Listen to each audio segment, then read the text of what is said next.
What's up, you amazing people? I hope you're having a fantastic day. You are, of course, watching and listening to the Daily Dirty 30, also known as the DDT, here on The Kevin Lee Show. And I am your host, Kevin Lee. Now, for those of you who do not know what the DDT is all about, let me take a moment to explain. You see, it's a show that airs live at 9 p.m. Central Standard Time, Monday through Friday, and it's where I get to spend 30 minutes telling you, the viewer, all about the things that bother me today. What do I get out of it? It's easy. It's therapeutic. Why should you tune in? That's even easier. It's entertaining. Sound like a fair trade? Good. Let's get to it.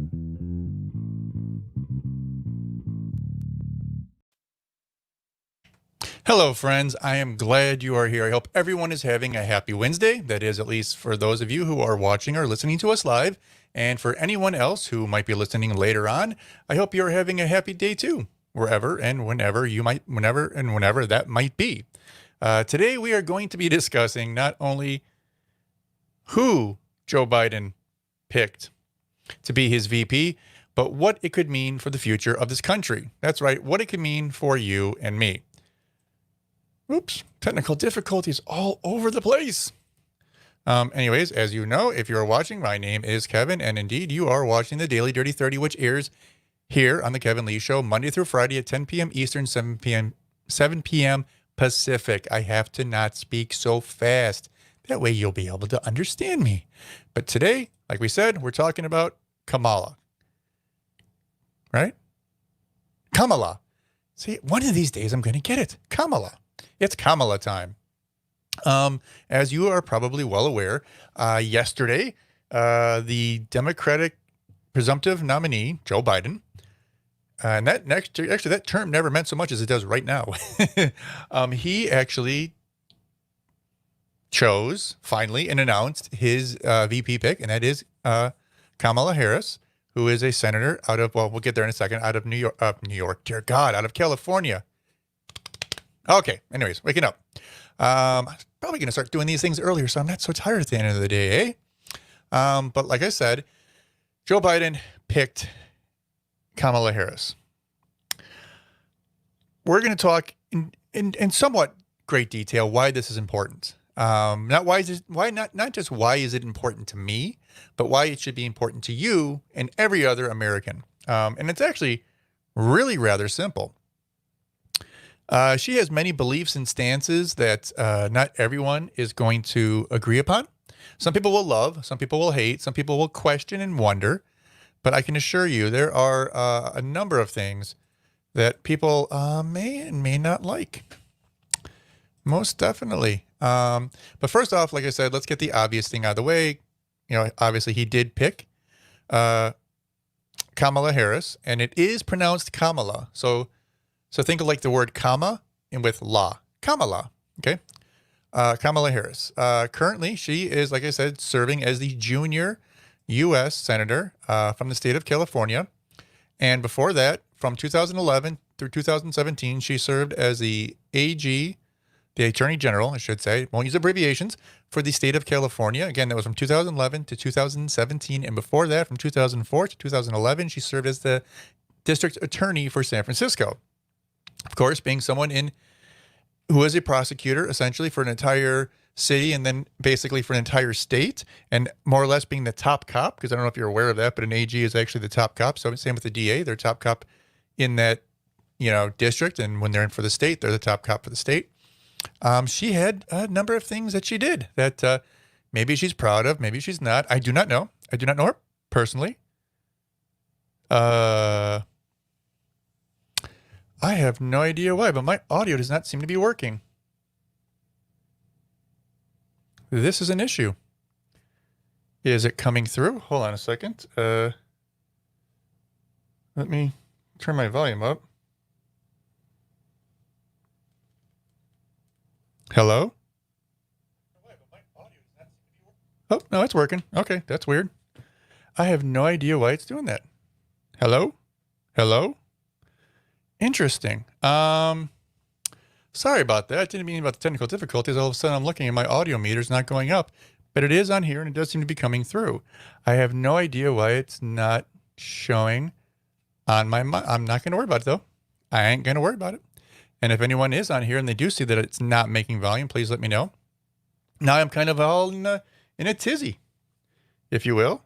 Let me just check this one more time. No, it's working. Okay, cool. I have no idea what happened, but just on my, for whatever reason, I know this is such exciting news, but for whatever reason, on my USB mixer, my channel that should be displaying the volume is not. Live and learn. Okay. Anyways,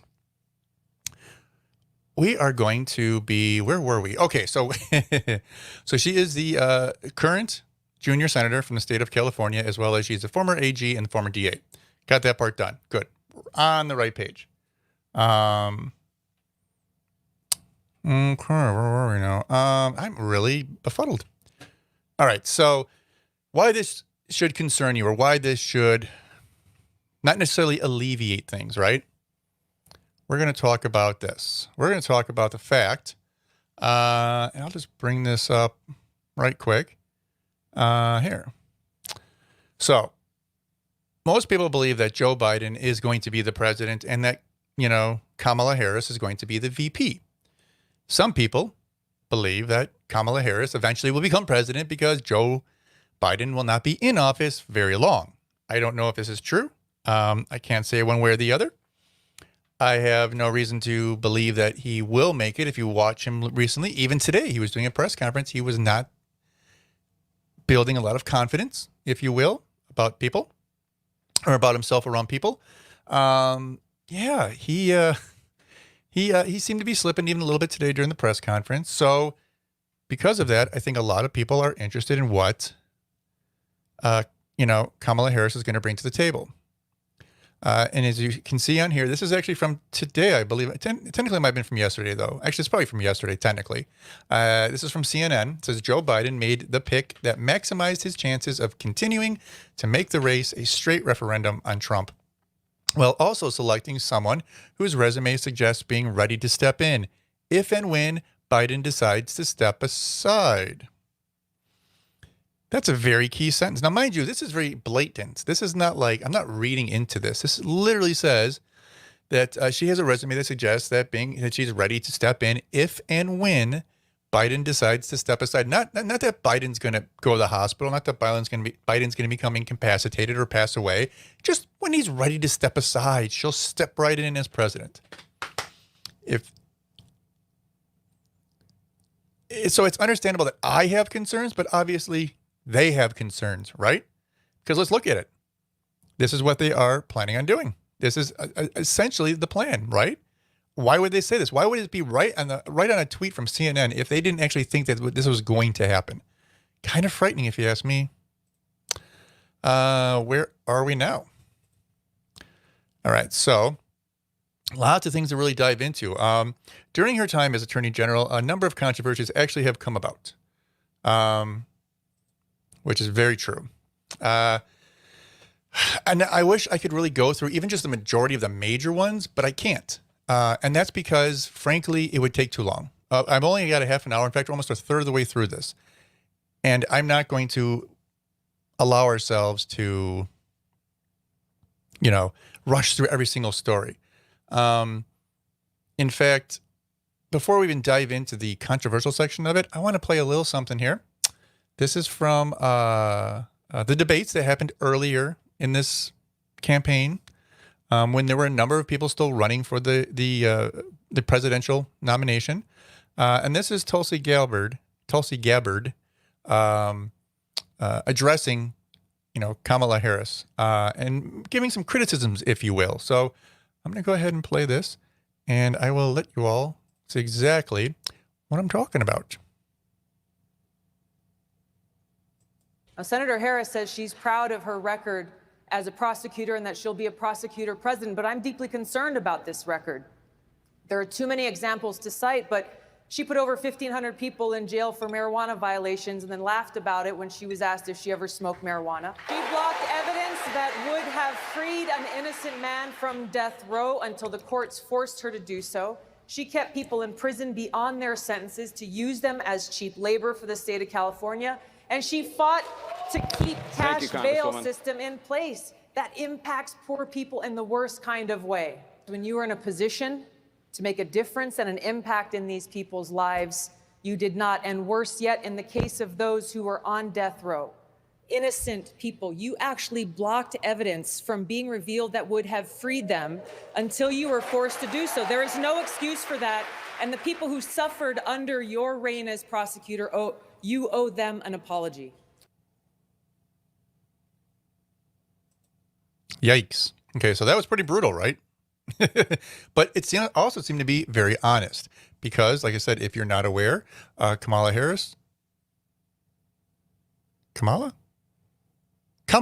Jesus, I swear to God, I'll get this right one day.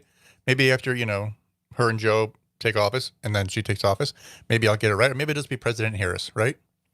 Maybe that'll be easier. We'll just go with that. So anyways, as Tulsi Gabbard was referencing there was a couple of major controversies, to be honest with you. One of them was the fact that she did, in her office, prosecute, and she said over 1,500. It was actually over 1,900 people for marijuana, possession, selling, but nothing violent, nothing with weapons, just flat out possession or selling or, consumption. And she literally, threw the book at these people. And then later on, when she was running for office, she decided that she was going to she was on making an appearance on a radio show.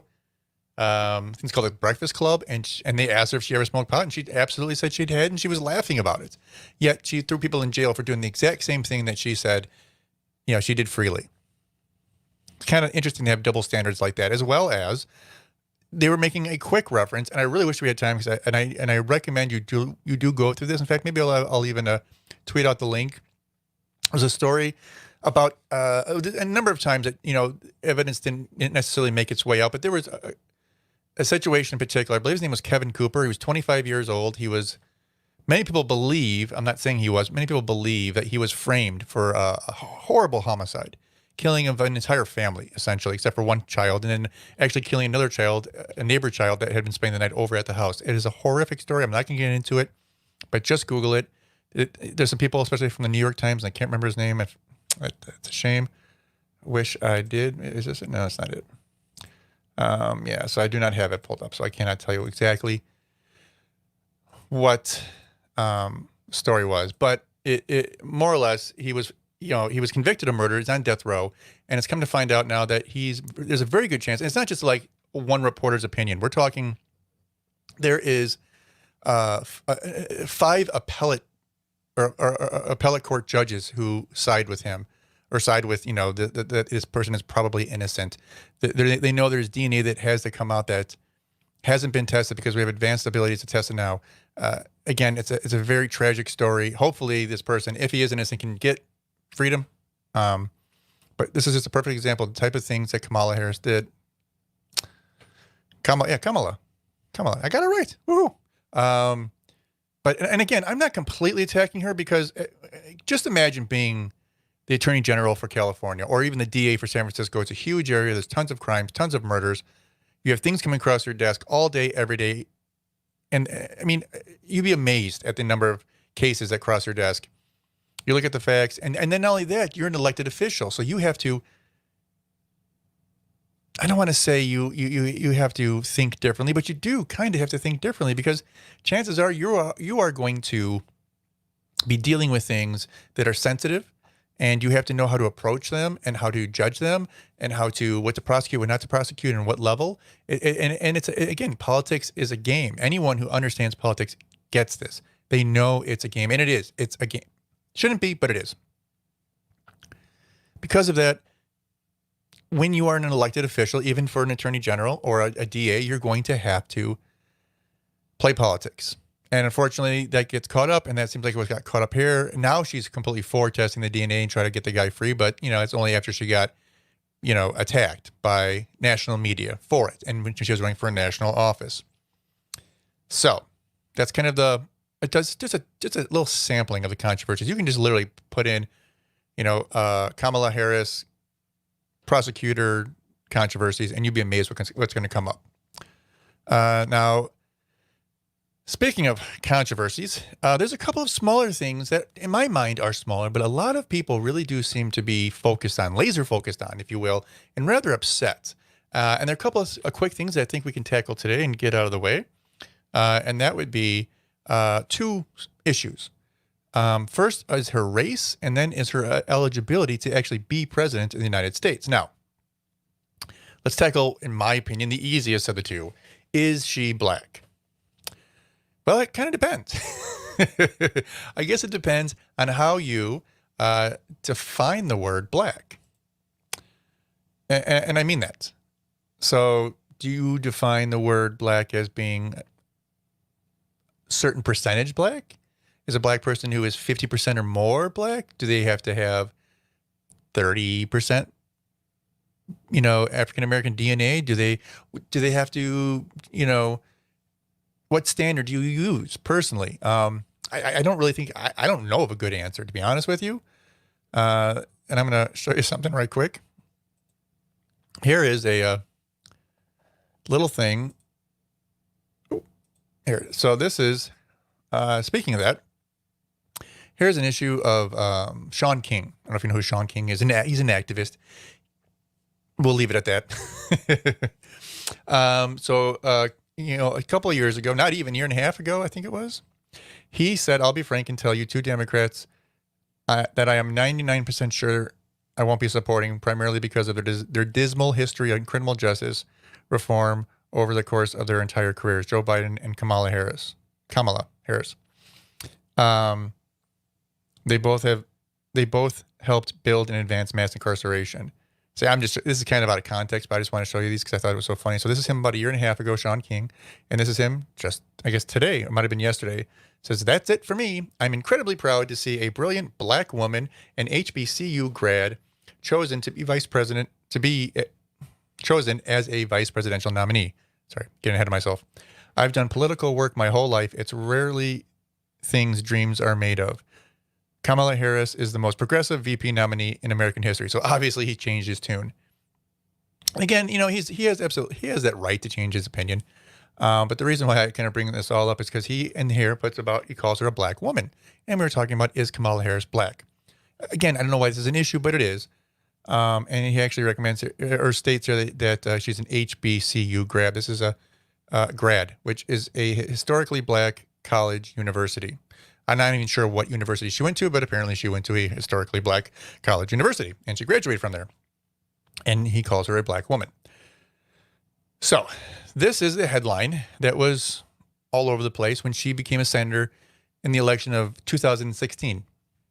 Took office in 2017. That's where she sits now. She is a U.S. senator. So it's a 6-year seat. Cannot speak today. And she still, so even if it fails, she still has, 3 more years in office. Otherwise, she'll have to be replaced if her ticket actually wins. So as you can see right on here, it says California's Kamala Harris becomes first Indian American U.S. senator. And that's the headline they ran with. And apparently, and I don't even know how this works, people talk about when she took the oath as a senator, she took it as an Indian American. I don't even know what that means. I don't know if you have to declare who the hell you are. I don't think that's the case, but if that's the case, that's stupid, right? Weird, stupid, right? Okay, anyways, but this is the headline that was ran back in the day because she apparently refers to herself as an Indian American oftentimes, and that's for good reason, because her mother is 100% Indian. She is from the southeast shore of India, actually kind of right across the way from Sri Lanka, and her father happens to be Jamaican. Now, Jamaican's a little, how can I put this?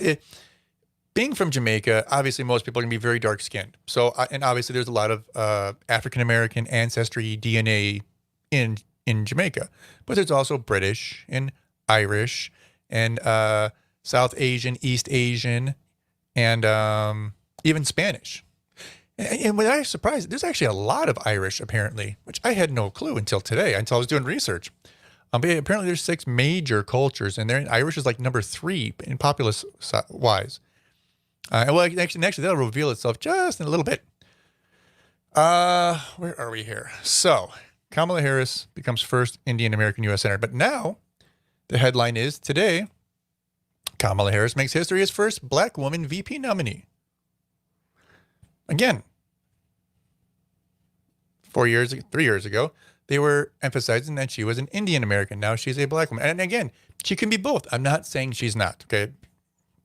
Understand that. I'm not saying, Kamala Harris is not black. She, in my opinion, she is, but that's my opinion. Because when I think if someone has black in their family, then they're black. I mean, they might be only a little black, but they're still black. I mean, I think that conversation is kind of, I don't want to say silly because it's not silly, but it's kind of weird, right? To have that conversation, in my opinion, at least.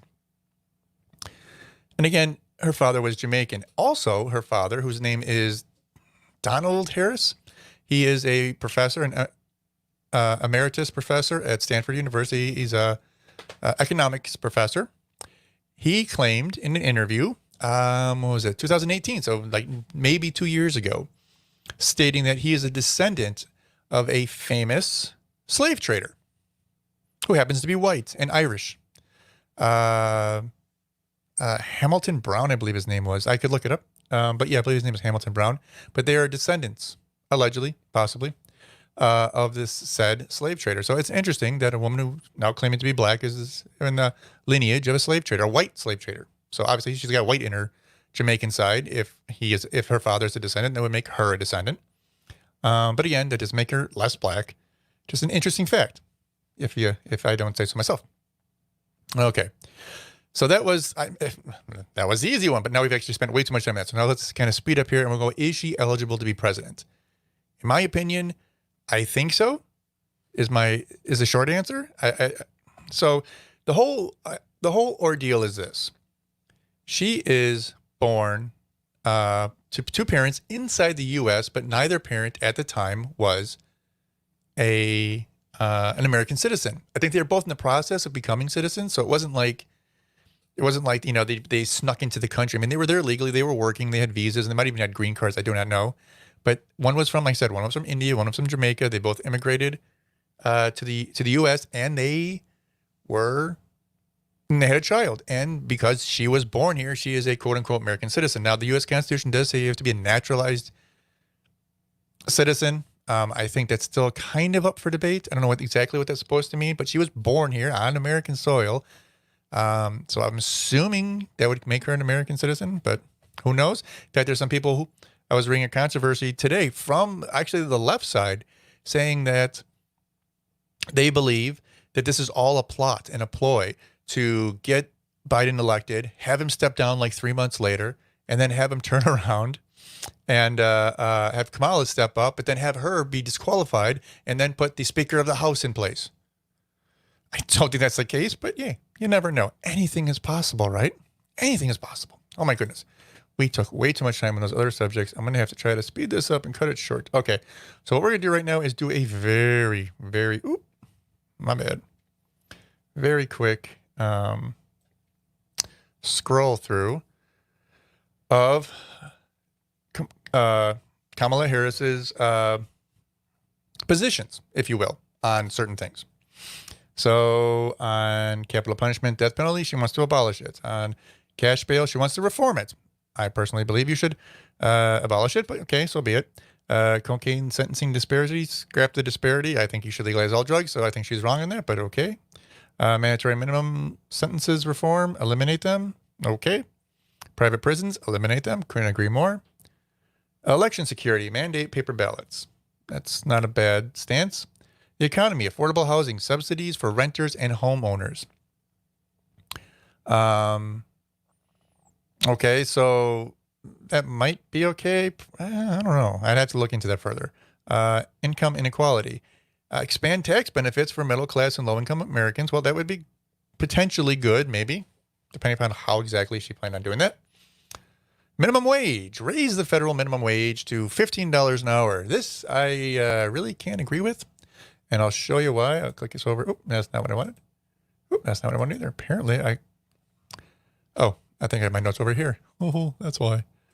So this is not beyond the screen. I'm going to read this to you. It says, this is from an Investopedia.com article where it says, key takeaways. Most developed countries with no legal minimum wage still have wage minimums set by industry through collective bargaining contracts. Some such countries with no legal minimum wages but extremely robust union memberships are Sweden, Iceland, Norway, Denmark, and Switzerland.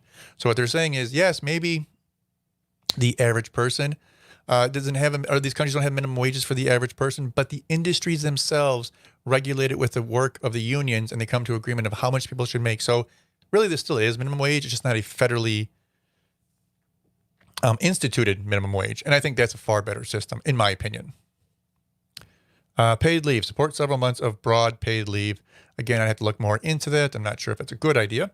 Reparations. Study reparations. Now, I do not know the details of her belief, but I did hear an interview recently where she said that she was for reparations. That I cannot be for and never would be.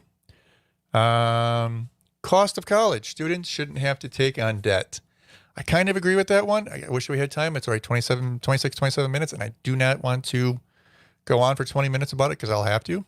But that will be on a future show. We will talk about college debt because I have a college-age daughter going back to college. So we'll talk about that. Student debt. Expand or fix existing debt relief programs. That might be potentially good. I'd have to look into it. Teacher pay. Boost teacher pay. As someone who lives in an area where teachers are already overpaid, I have trouble with this. But that being said, I do not know the exact amounts of money that teachers make in other states. In Illinois, where I live, teachers get paid fairly well on average. And in the district I live in, they get paid obscenely well. And I emphasize on obscene. Campaign finance. Unlimited spending should not be allowed in politics. Yeah, I kind of agree on that. Again, I don't know how you implement that, but it would be definitely something to dive into. Electoral college. The electoral college should be eliminated. No. And that's why I had this pulled up here. This is exactly why the electoral college should not be eliminated. You should be able to see enough of the map on here. You'll see how the entire West Coast is blue. The entire upper right, from the central states all the way up to the top on the East Coast is blue. If we went to a popular vote, if you could hold on to just these two small areas of the country, you win every election. And that's precisely why we have the Electoral College. People need to be represented, regardless if you live in Montana or Idaho, Wyoming, Kansas, Nebraska, Arkansas, South Carolina, Tennessee, Florida, Michigan, Illinois, Minnesota, Nevada, Oregon. You need to be equally represented, and you're not going to be without the Electoral College. I'm not saying it'll never go away, but I hope it doesn't. Okay, and I think that was about it. Yeah, we're not getting into farm economy and everything, but you get the idea. You can always check out her stances online. Just simply go on your favorite internet search and put in where she stands on the issues, and you're going to get something just like this. And again, I'm sure her opinions will evolve as they always seem to in politics. Everyone evolves. No one stays the same. Always evolving. But I do want to actually leave you with this little gem I found today. I wish this was a parody, and I know this is probably taken slightly out of context, so I don't want to completely, attack her for this, but the fact that she said this and said it in front of a group of people is kind of disturbing. She was obviously talking probably to teachers or professors, and she was talking about students and college-age students. And it's only like a 20-second bit here, so I'm just going to play it for you. And, we'll get to that right now.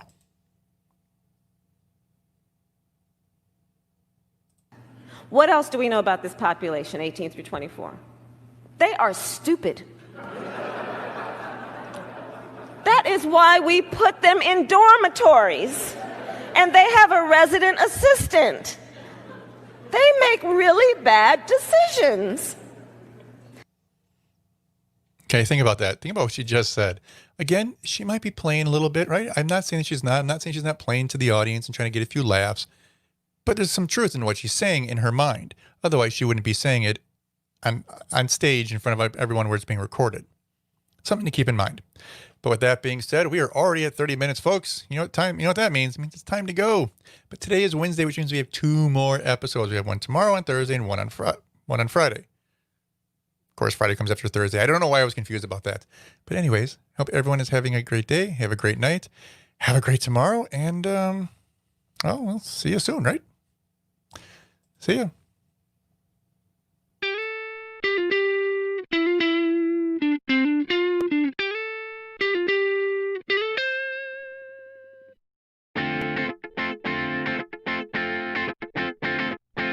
What's up, you amazing people?